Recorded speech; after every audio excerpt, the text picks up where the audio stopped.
So one of the things that's true about most collegiate linear algebra courses is that it kind of has this dual purpose. That on the one hand, we want to develop some linear algebraic tools that we can use for applications and computations and help us to actually kind of solve equations and various other disciplines, both in mathematics and outside of mathematics.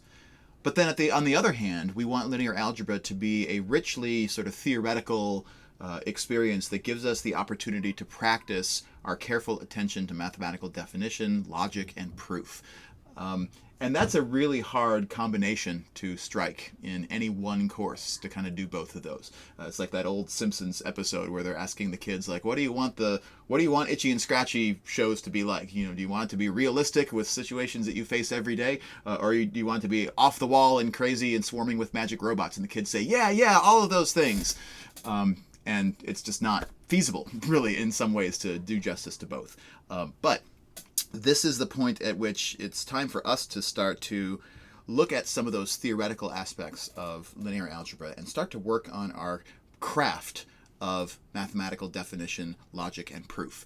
And it is a craft. Nobody, professional mathematicians included, can ever be said to have mastered the art of writing a proof. It is something that all of us as mathematicians are working on getting better at all the time.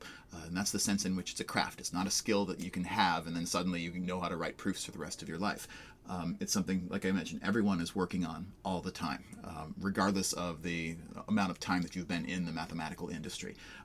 This is my 16th year as a professional mathematician this year, and I feel like I'm still working on how to be a better both discoverer of mathematical proof results, but also, maybe more importantly for me, a better communicator of a mathematical proof. And in particular, a better communicator in writing of a mathematical result. Because at the end of the day, you can make whatever amazing discovery in mathematics that you can make, but you're always going to be limited in the impact that discovery is going to have if you're not able to effectively communicate that result out to audiences that are not familiar with the result that you're trying to write up. And so proof is really kind of a two-phase process. One phase is the actual sort of discovery process, where you're taking theorems and results and definitions and raw materials and kind of almost taking them into a chemistry lab in your mind and kind of mixing chemicals together and seeing if you get the right reactions and seeing if it gets you closer to the goal that you have. And once you make that light bulb discovery of, oh, this all fits together in the way that I want it to, that's when stage 2 starts, where you have to look at the messy lab bench that's in front of you, where you just made this discovery, but it's all like covered in solvents and your hands are messy and all your papers are everywhere. And you have to make enough sense out of it so that not only will you be able to walk away from it and then come back and look and read it and it makes sense again, but also that you can communicate it to somebody else who wasn't there in the room with you while you were making this discovery. And so they're coming at this proof cold, and they want to understand, what did you prove and how did you prove it? Like, why should I believe that this thing that you assert is true in your proof is actually a true thing? And one of the bad habits that every undergraduate mathematics program lets students fall into, ours included, is that you do a lot of proof writing and other writing in mathematics where the audience is your professor. And that's not a bad thing when it comes time to helping you to learn the content of a given course. But it's not really that doesn't really give you enough practice with writing to an audience that doesn't have the expertise and the current sort of knowledge that's sort of ahead of you, basically, to be able to fill in the blanks that you might not fill in your proof. And so when we write proofs as part of this course, I'm going to be encouraging you to think of your audience for your proof as not being someone like myself who already kind of knows all the answers that you're writing up, right? But think about your audience as being somebody who might be another student like you, like maybe in the same year of your program, but maybe isn't taking linear algebra this semester. And if you're able to write a proof that allows that student, who might not be in our class and might not have taken linear algebra yet, but if they can follow what you're doing, and if you're giving them reasons to believe every step in your proof is actually a valid inference from the grounds on which you're predicating your inference to the claim that you're asserting based on those grounds, if you're able to do that, then that student should be able to follow your reasoning, even if they don't have all of the expert knowledge that a professor has in that situation, or that a student who's currently studying linear algebra would have in that situation. So that's the goal. And part of that goal is for us to kind of develop a common understanding before we get back into the linear algebra of the day today. Let's try to work on developing a common understanding of what an effective proof actually looks like. So what are the main sort of elements that we'd be looking to see in a proof that's written up in a way that can be understood by somebody who's not an expert in the field, but who might be learning just like you and your classmates are learning at the time. So what I want to do is start out with an activity that I placed into your folders a little earlier this afternoon called Proof Introduction. It's numbered 0.3. And the goal of this proof introduction is to put a proof on the table in front of you that somebody else wrote, and ask you to read through it and decide if this is a reasonably well-written proof, if it helps you to understand what the content of the proof is, or if there are aspects of how that proof is written that are, in fact, kind of getting in the way of your understanding what is trying to be said here. And so the content of the proof that I selected for this is coming out of the Math 180 Transition to Advanced Math course. So it's a proof in sort of elementary number theory. And the form of the proof is as follows. I put two definitions up here at the top. Those form the kind of raw materials for the proof that's being offered here. The definition of what it means for an integer to be odd, and the definition of what it means for an integer to be even. And then a theorem, a result that this student's proof will purport to establish, that if n and m are two integers and n and m are both odd, then the sum n plus m is even. And these 7 steps are what this fictional student has written as a proof of this statement. So, first task with your team is to read through this chain of supposed deductions and decide what are at least 3 things that this proof is doing well that actually help you to understand why the conclusion that's being offered here is true. And then what are some at least three aspects of how the student has written this proof that is not very helpful, that is confusing, that is obscuring your understanding of why this result should be true. And this result is true. This is a true theorem, that if you give me any 2 odd integers and I add them together, the sum of 2 odd integers will guaranteed to be an even integer. But this proof is maybe not as effective as it could be. So take about 10 minutes or so with your team just to do these first 2 steps of reading through the proof and deciding at least 3 things it does well and 3 things that it's doing that are getting in the way of us understanding the point that it's trying to make.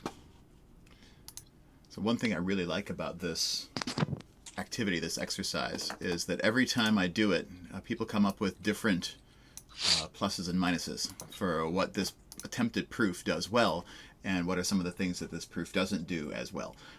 So some of the things that you said this proof is doing pretty well is it seems to start in a good place, right? We're supposed to prove that if n and m are odd integers, then their sum is even. And the first thing that this person says is, okay, n and m are odd integers, so each has the form 2k plus 1. So this person is referencing the definition of odd integer right off the bat, which seems like a good thing to do, right? Because that's the only thing we really know at the beginning of this proof, is that n and m are odd integers. And so the only real choice that we have for how to start the proof is to reference the definition of oddness. And so that's what this person writing the proof has done. The definitions provided before the proof are helpful. And this person says they define the even and odd terms because we're making reference in notation, 2k plus 1, and depending on the audience who's reading this proof, the notation might be more clear to one audience, whereas the words and the prose might be more clear to another audience. And so having both of those viewpoints as part of the proof makes it more accessible to the widest range of people who might be reading it.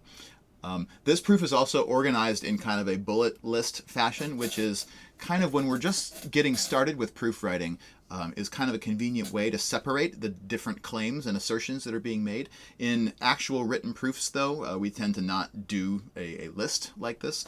Although I'll say that there was a famous group of mathematicians that worked in France in the 19th century called the Bourbaki group. And they discovered a lot of really cutting-edge, high-powered mathematics, and they wrote most of their proofs that looked kind of like this, with like little bulleted indexed lists, and then they could sort of reference, according to item number 235, paragraph 6. And so they have all these really intricate relationships between the different results that they proved in their writings. And they numbered everything out like this. So it's a good way to kind of just, as we're getting started, to separate one claim from another claim. And also, it does seem like this group is mentioning that it seems like there's a amount of care that's being put into the argument here, where they're separating everything into these discrete steps, and they're trying not to skip any steps in the argument along the way. It's interesting that this proof was written up in a textbook, a real analysis textbook, as part of a sort of introduction to proofs appendix, and in that textbook, they don't offer any good things that this proof does. They just sort of rip it to shreds. And I find that it's useful for us to do both, right? Look at what are some things that were done well before we then look through and try to nitpick it and figure out, what are some of the things that it should have done better in order to increase understanding. Because I think that's the tone that I want us together to take with one another's proofs, right?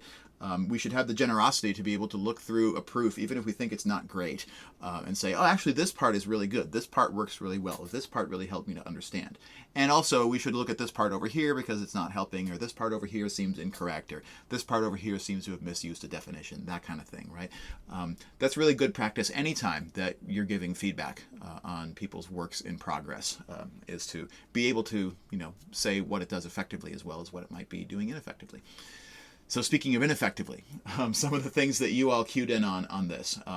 Actually, a number of you said that this line here in the middle, the number 2 is even since it is 2 times 1.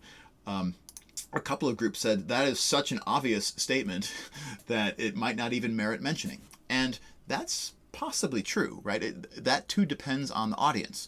So if we're writing to an audience that might not think of 2 as obviously an even number, right? So maybe an audience who hasn't learned what even and odd actually mean yet, then we might want to be more explicit about that. Whereas if we can take for granted that the people reading this proof have, had sort of that elementary number theory exposure in whenever it is, first or second grade, when you learn what even and odd numbers are, then probably the statement can go without saying. But sometimes we do need to draw specific attention to facts that might otherwise be obvious. So that really is kind of it's not obvious here whether or not that merits mentioning.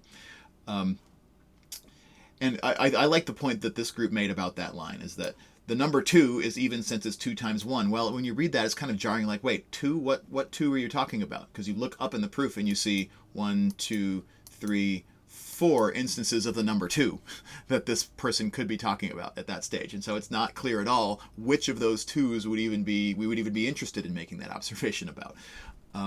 This, by the way, is another way in which when you read or reread a proof, one of the important things to do is to take each assertion that's being made and then kind of look above it in the proof and say, all right, what is actually the function of the observation or the assertion that's being made here? So if it references a number 2, which 2 might it be talking about? If it references something like k, actually, and this is the problem I would have with the first line. In the first line, this person's using k, but I don't know what k is or where k came from, right? I think you can read between the lines and say, well, they're probably making reference to the definition of odd number, but they should do that explicitly. They should introduce us to what k is and where it comes from and why it exists and how it's quantified and what kind of a number is it.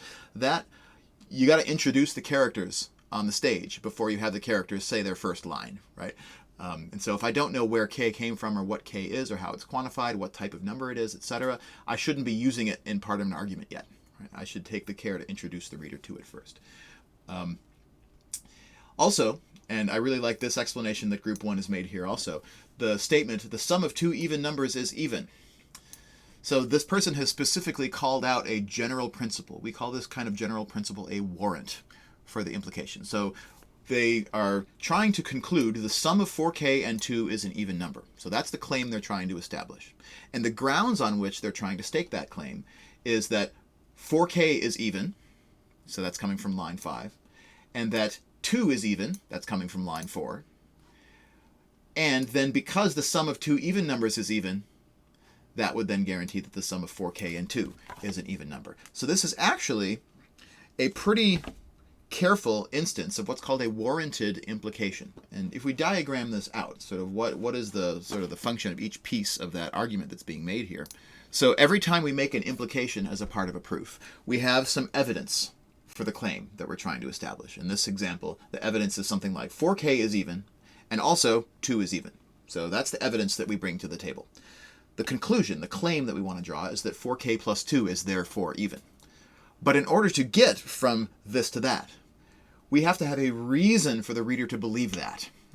And that reason is sometimes called a warrant. Right? So what's the warrant for this? Like, why do we get to draw this conclusion on the basis of this evidence? This is actually a rhetorical model that works not just in mathematical argumentation, but in anything: philosophy, law, rhetorical writing in an English essay, whatever it is. That when you make an assertion, you also have to give the reader the reason to believe that your conclusion follows from the evidence. And so in this case, the person has been so kind as to explicitly state what is the warrant that they're using. And that's the function of this first part of the sentence. The sum of two even numbers is even. And so that's what we would call the warrant for that implication that they drew. A warrant is usually a general principle that we're using a specific instance of in order to draw our conclusion. The sum of even numbers is even. But as Group 1 said when they looked at this part of the proof, that there should be some explanation about this statement. So just because you assert this general principle that the sum of two even numbers is even is no reason necessarily for the reader to believe that that's a true statement. So sometimes, again, this too is audience dependent, a warrant might require what's called a backing. So a reason to believe that the warrant is actually a true general principle.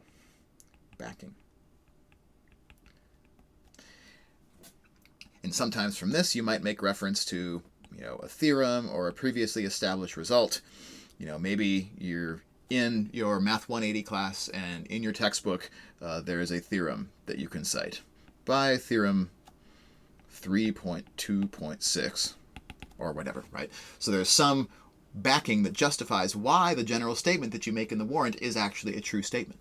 So that might be one thing that you could add to this proof to make that even more clear about why we get to draw the conclusion that we drew here. This type of diagramming out your argument, I found this way of thinking is really helpful. It's called Toulmin analysis. Toulmin is the name of the scholar of rhetoric and argument that came up with this model. And there's a few other elements that are a part of Toulmin analysis, but for most mathematical proofs, just thinking about the grounds, the claim, and the warrant, and sometimes also the backing, is a good enough way to make sure that you're saying everything that would need to be said in order to make a particular deduction as part of your argument. So I wanted to just real quickly take an overview of what are some other elements about this proof that we might pick apart. And then also a few sort of general principles for what effective proof writing looks like on the whole.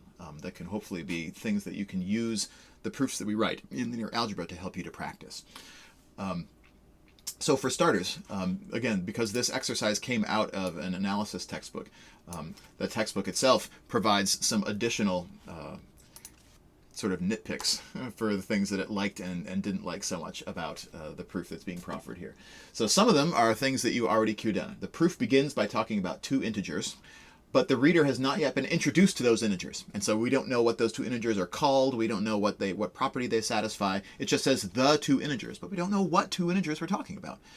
So probably we would have needed to introduce the reader to those two integers first by what's called setting the context. So it's missing this little sentence at the beginning that says, let's let n and m be two odd integers. There we go. Just saying that as part of the beginning of the proof sets the context of what are the integers that we're looking at, what are we calling them, n and m, and what properties do they have? What's the backstory of these characters that we've just introduced onto the stage of the proof? This was something that a couple of your groups cued in on. The proof uses the variable k without introducing what that variable represents, and then also the proof uses the variable k twice in two different contexts, but didn't give it two different names. And so it's a major error to allow both of the odd integers to equal 2k plus 1 because that forces them to be equal to one another, which we don't necessarily know is true. So in addition to these individual little foibles, like using the same k in both cases to represent two different things, right? There's also sort of an overall lack of kind of general structure of this proof. We don't know what is the logical form of the argument that's being made. Like, we don't know, is it a proof by contradiction? Is it a proof that's direct? Is it a proof by mathematical induction, right? That when everything is kind of disorganized, we can't tell what is the overall shape of the logical argument that's being attempted here. So what I want to do next is just sort of provide a few kind of guiding principles that might help to structure a proof in a way that is going to be the most legible to the largest number of people that might sit down to read it, regardless of their various levels of expertise and prior knowledge.